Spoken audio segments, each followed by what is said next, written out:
There are words that offend, and there are words that wound.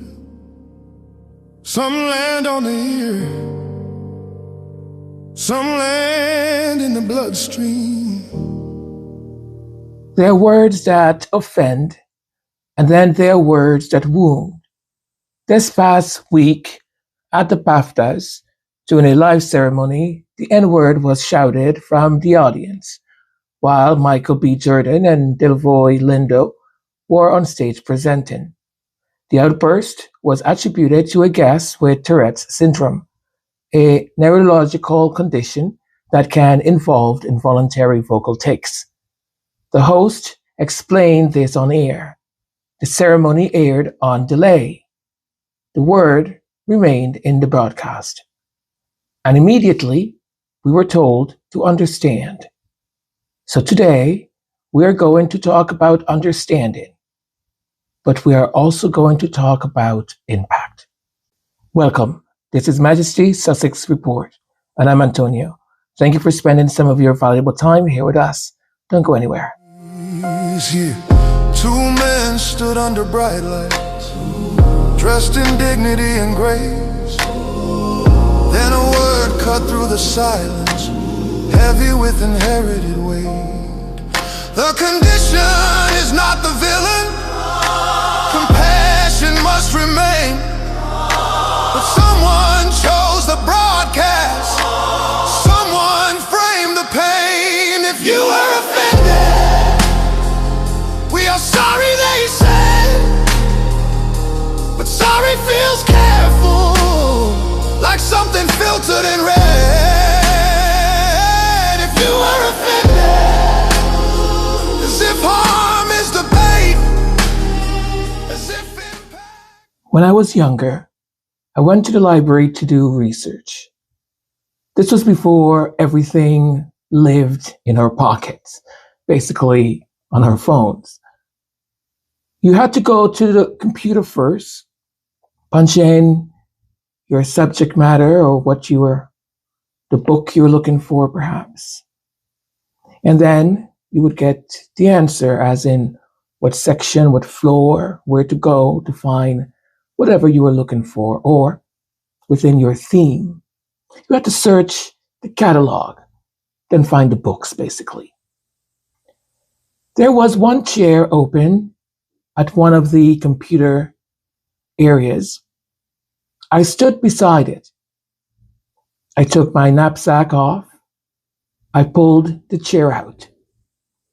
The woman sitting next to my right, she wasn't elderly, perhaps in her 30s. I'm really bad at knowing people's ages. She looked at me and she said, "You effing N-word. You effing N-word. Do you have to come and sit next to me? Find another effing place to go sit, you effing N-word." Just like that. No argument, no tension, no exchange. Just pure hatred. I didn't respond. I couldn't. I stood there, paralyzed. That's the word. Paralyzed. My body froze. My mind went blank, completely blank. I stared at her as if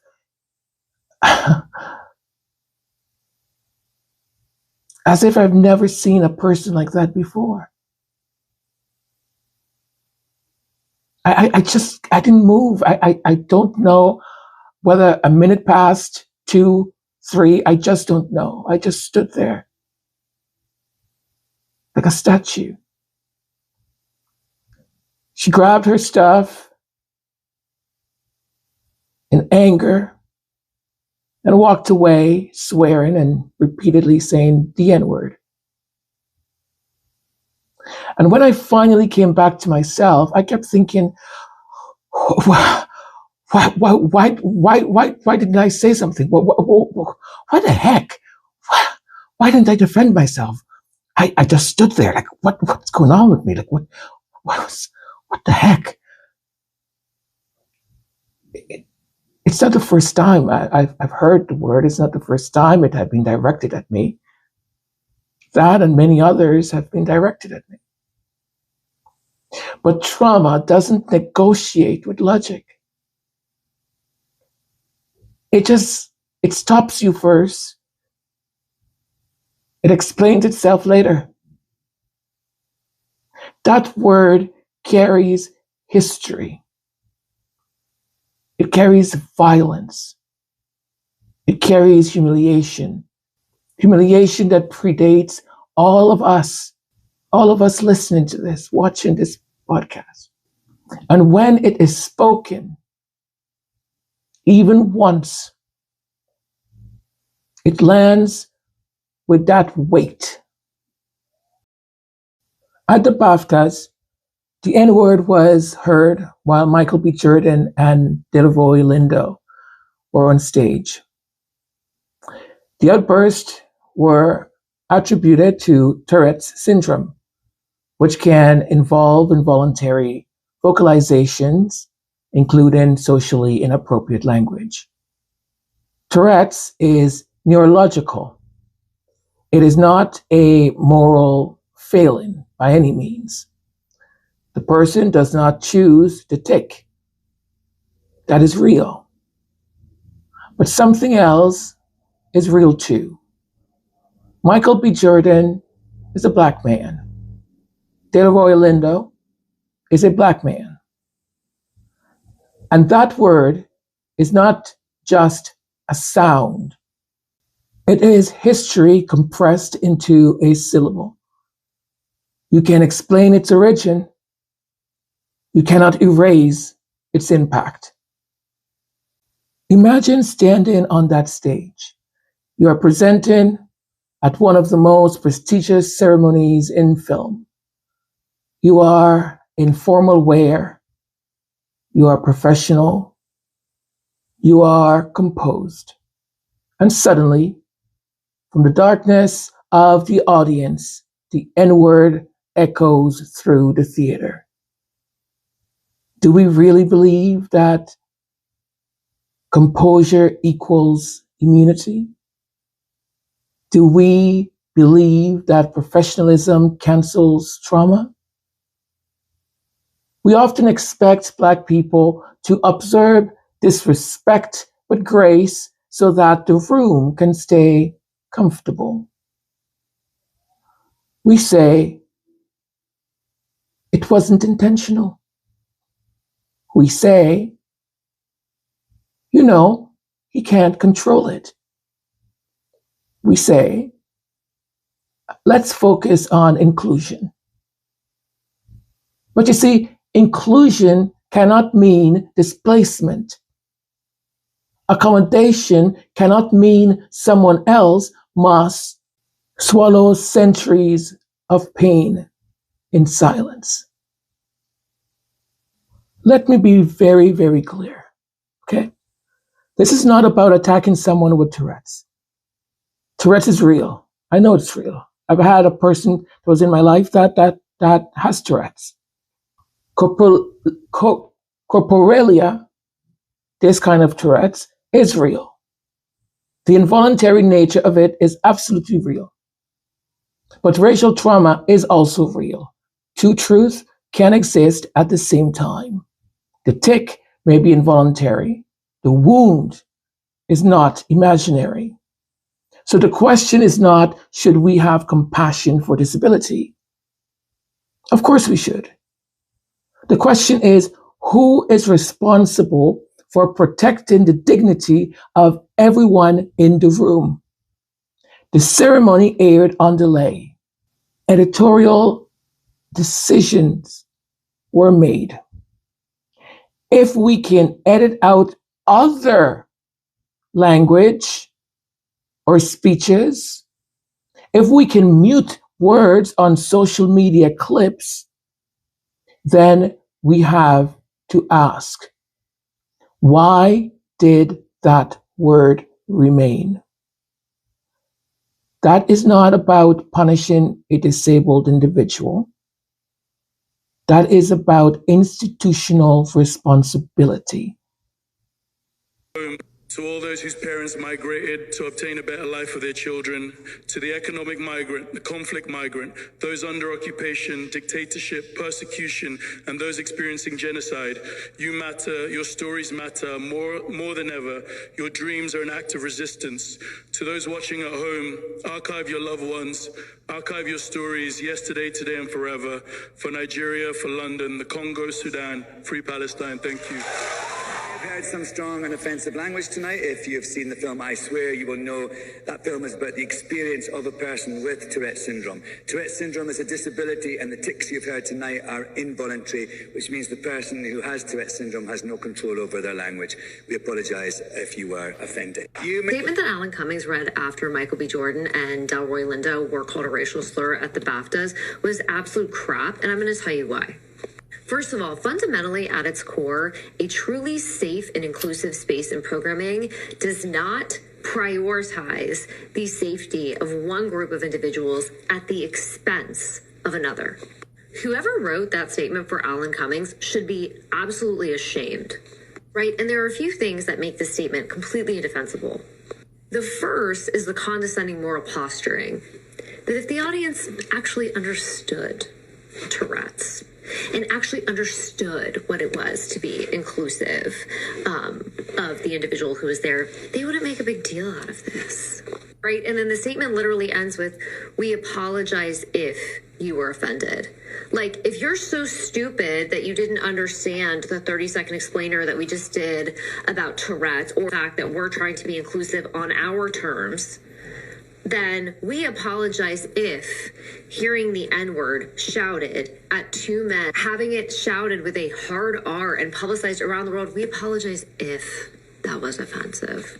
Listen, as someone who owns a marketing agency, I can tell you that every word of a crisis statement is intentional, and that statement was absolute crap. Right, and so people will come through and say, well, what would you have written? Imagine if Alan Cummings' statement sounded something like this.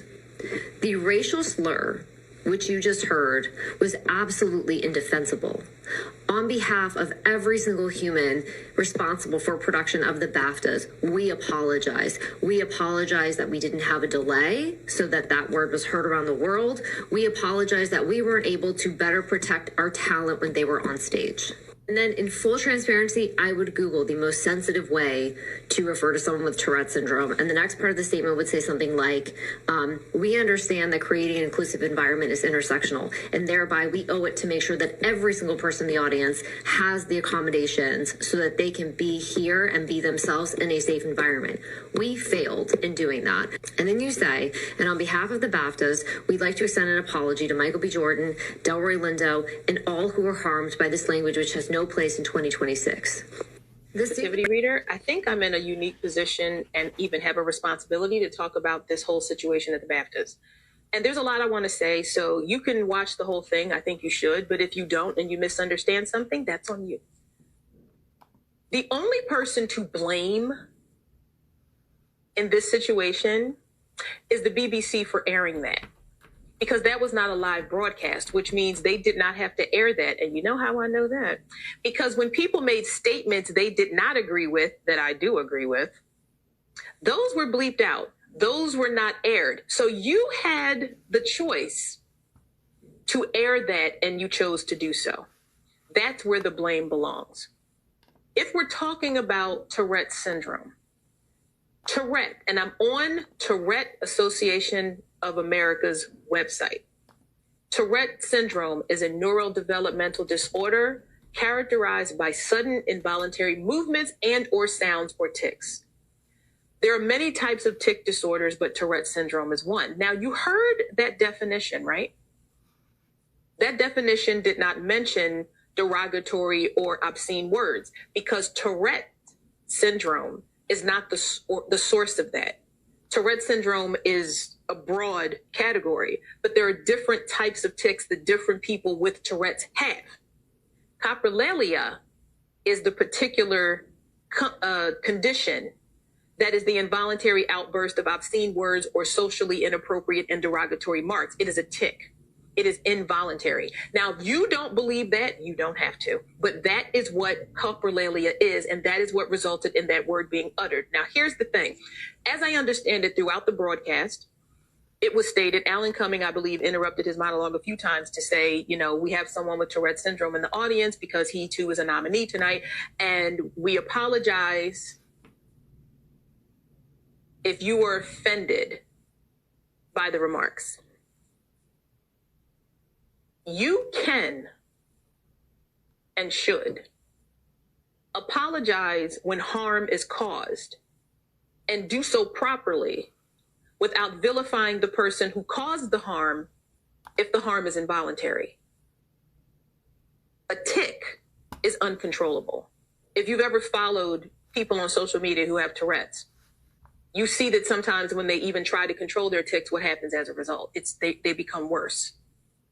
So if harm is caused by an involuntary tic, you can apologize to the persons that were harmed without vilifying the person who did it, because we acknowledge that was involuntary. But it being involuntary does not make it any less painful. And the problem was the fact that the apology was empty, because saying we apologize if you were offended puts the onus on the hearer not to be offended. The word is offensive. Now, my definition of slur, as I coined it, not Merriam-Webster, this is mine. A slur is a verbal weapon emblematic of the oppression and or otherization of a group of people or a person based on their identity. A slur is a weapon. It is offensive. So saying we apologize if you were offended is empty, and that in and of itself is offensive. However, I can say that Michael B. Jordan and Delroy Lindo are owed a proper apology, and I can say that without vilifying the person whose involuntary tic resulted in them being hurt. Do you understand that? That you can be anti-racism without being ableist. You can be anti-ableism without being racist. But what that requires is for us to step back in our discomfort and look at what is actually factual. Now, as I said, if you don't think the tic is involuntary, then there's no convincing you that it is. If you think that they're making too big a deal out of it, there's no convincing you otherwise. I'm not here to do that. This space, this thing that I do here is always about trying to talk about difficult things with openness, clarity, and nuance. He is not to blame for his tic, but they are owed a proper apology. The BBC did not have to air that because they picked and chose what they would and would not allow us to hear.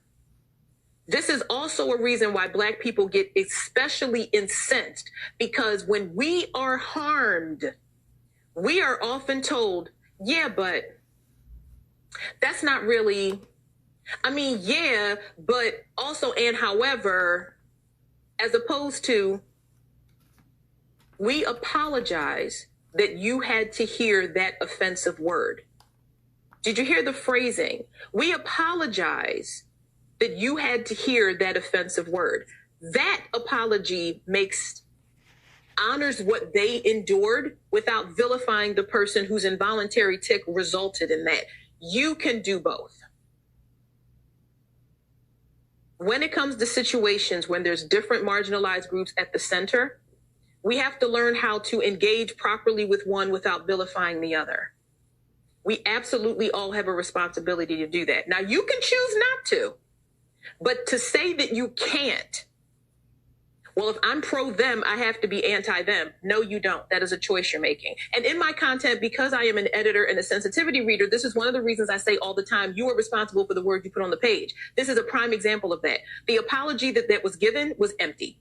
They are responsible for the word choice. In a situation like this, when you're looking at different sides and you're not sure who to side with, there's an opportunity to learn and make a decision. rather than a knee-jerk reaction based on what you've heard. We all have an opportunity to do better. But the point is, the BBC is at fault. They are owed a better apology than they were given because harm was caused. And that apology does not have to come at the expense of or the vilification of the person who said those words. As a Black editor and sensitivity reader, I think I'm in a unique position. Think about President Barack Obama. During one of his addresses to Congress, a member shouted, "You lied!" It was jarring. I literally can feel it. I remember it as if it just happened a minute ago. It was disrespectful.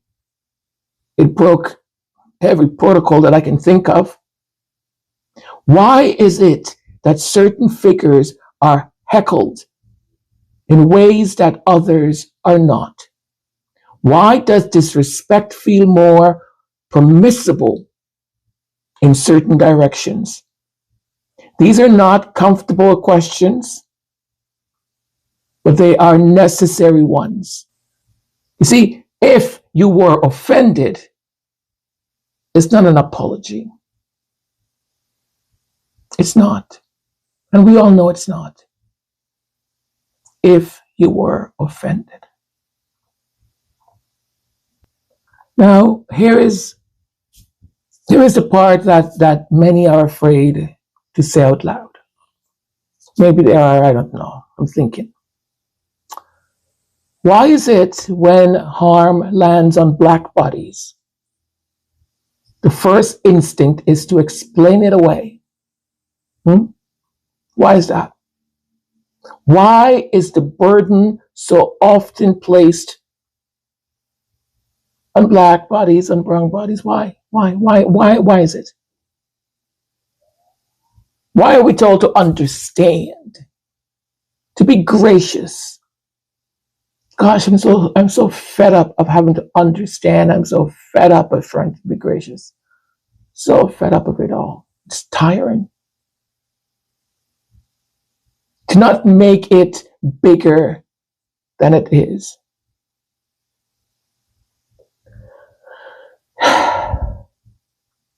When that woman in the library called me the N-word, there was no neurological explanation.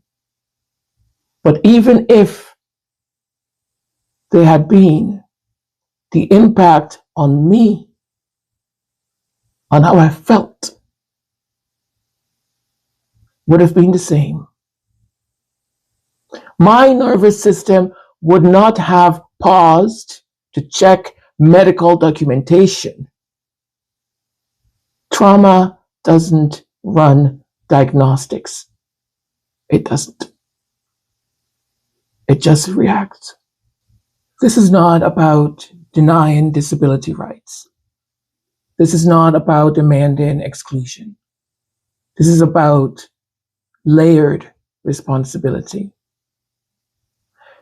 If a known condition can result in explosive language in a live televised environment, then institutions must build safeguards that protect those most likely to be harmed.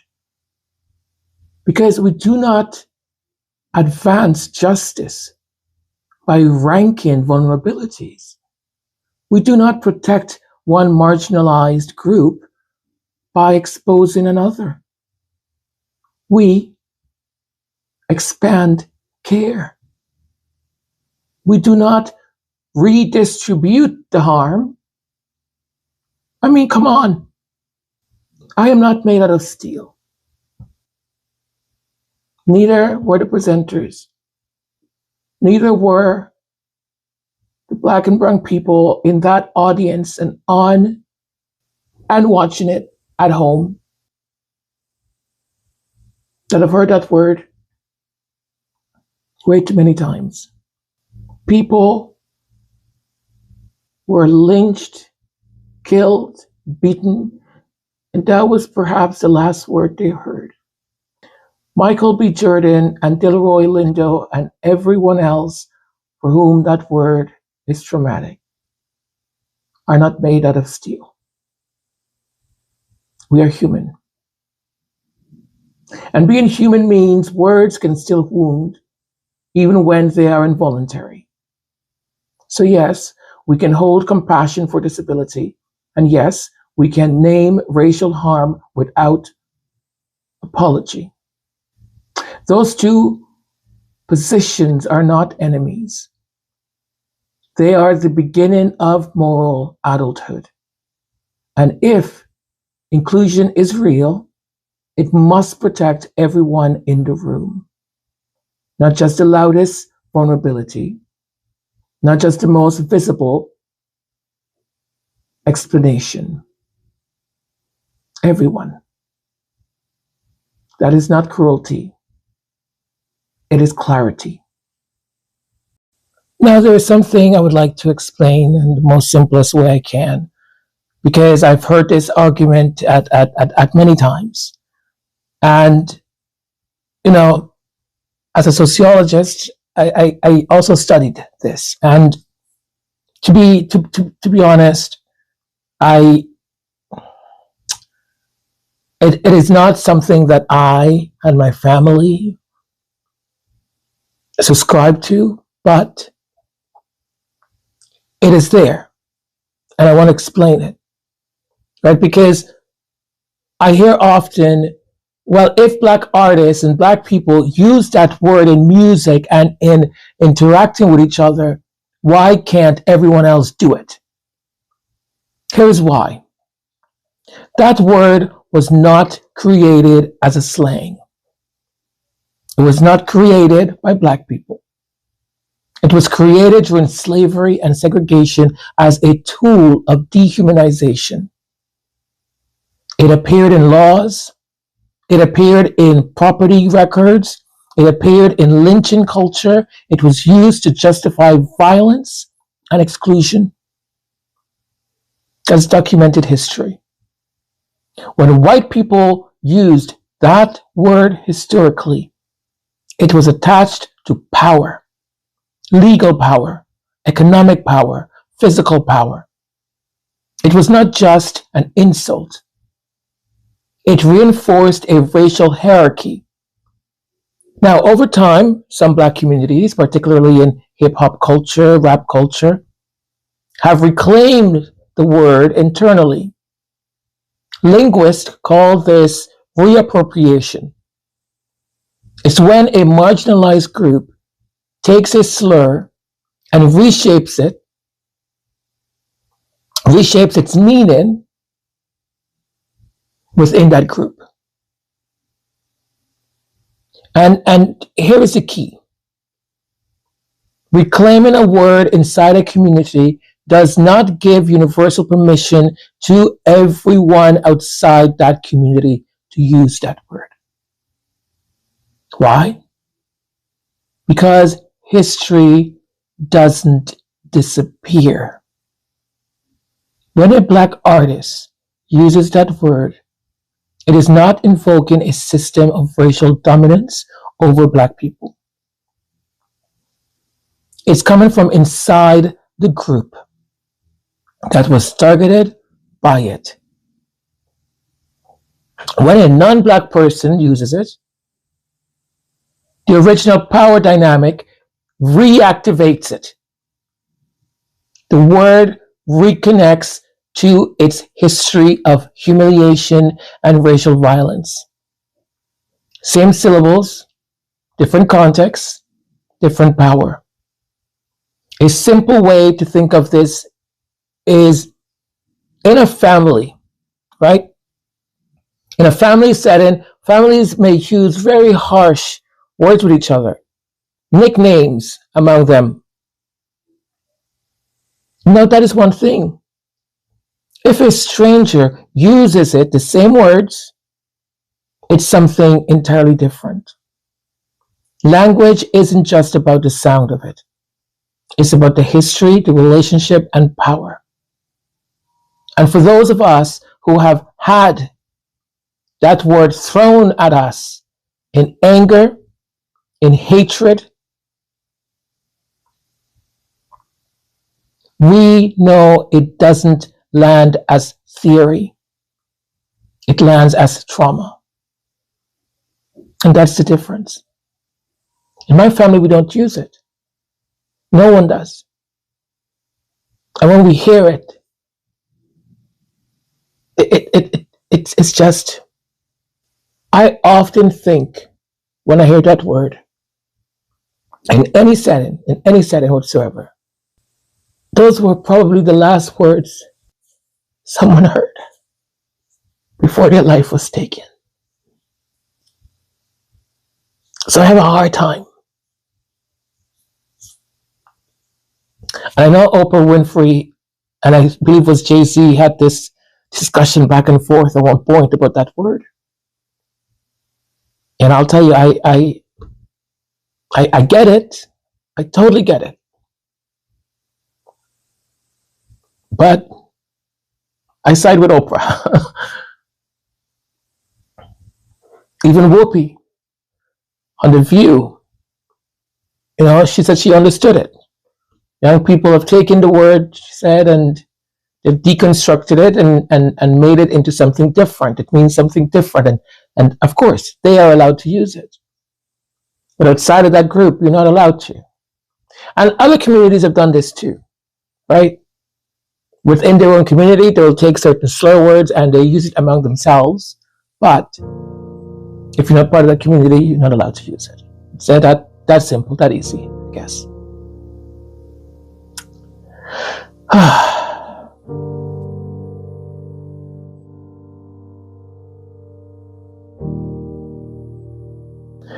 Well, my beautiful people, this is it. This is all. If you are new around here, first time visiting us, or you just showed up on your page or anything like that, and you mildly like what you heard, or you liked it, or you didn't at all, subscribe. Help us. Subscribe anyways. Do all the other things that the algorithm asks us to tell you to do, so that this podcast remains alive, that people still know that it exists. So like, comment, share, download, anything. Just keep your interaction with the channel. It'd be fantastic. Thank you.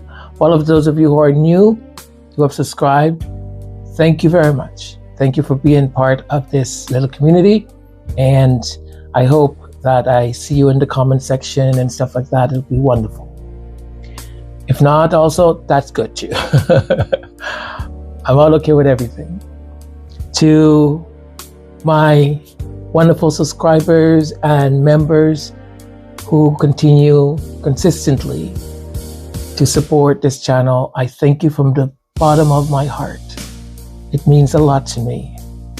Thank you so very much. I leave you with the song that I wrote on this, and I do hope we have learned something. I hope that this is today's episode was educational for some and perhaps reinforcing for others. Thank you. And I don't want to say I hope you enjoy the song, but yes, this is just how I thought I would put that experience into music. I love you all. Stick around and listen to the song if you wish. As I said, I love you. God bless. Be kind to yourselves. Be kind to your loved ones, and to that stranger crossing your path. You might be the only kind person they've met all day or for a long time. So be kind. I love you all. Bye-bye. There are words that offend, and there are words that wound. Some land on the ear, some land in the bloodstream. I understand it wasn't chosen. I understand it wasn't planned. But my body did not wait for context takes to understand. I was standing in a quiet room once, just a chair and a borrowed light. No warning, no thunder, just hatred in plain sight. I froze like winter in February, like breath that forgot to move. Tell me how you measure impact. Tell me what I'm supposed to prove. I understand the tick is real. I understand compassion belongs, but institutions hold the power to decide what carries on. If you were offended, we are sorry, they said, but sorry feels hollow when the wound is still red. If you were offended, as if pain is a choice, as if silence is strength, as if trauma has no voice. Oh, some words carry chains, some words carry graves. You can explain the origin, you cannot erase. Two men stood under bright lights, dressed in dignity and grace. Then a word cut through the silence, heavy with inherited weight. The condition is not the villain, compassion must remain. But someone chose the broadcast, someone framed the pain.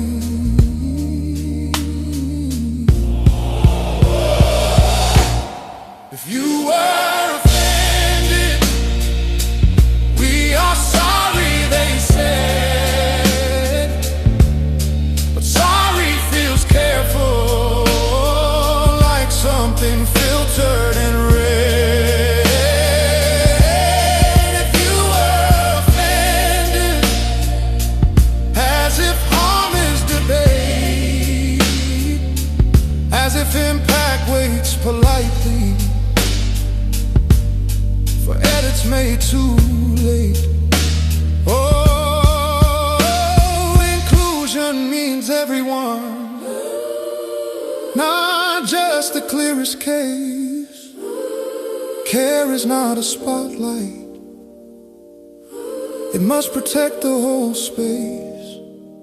This is not about blame, this is about responsibility. The tick is real, the history is real. Compassion is not competition, pain is not a ranking system. Two truths can breathe in the same room. No. We were offended. Not fragile. Not fragile. But human and connected. If you were offended, hear this instead. We honor the body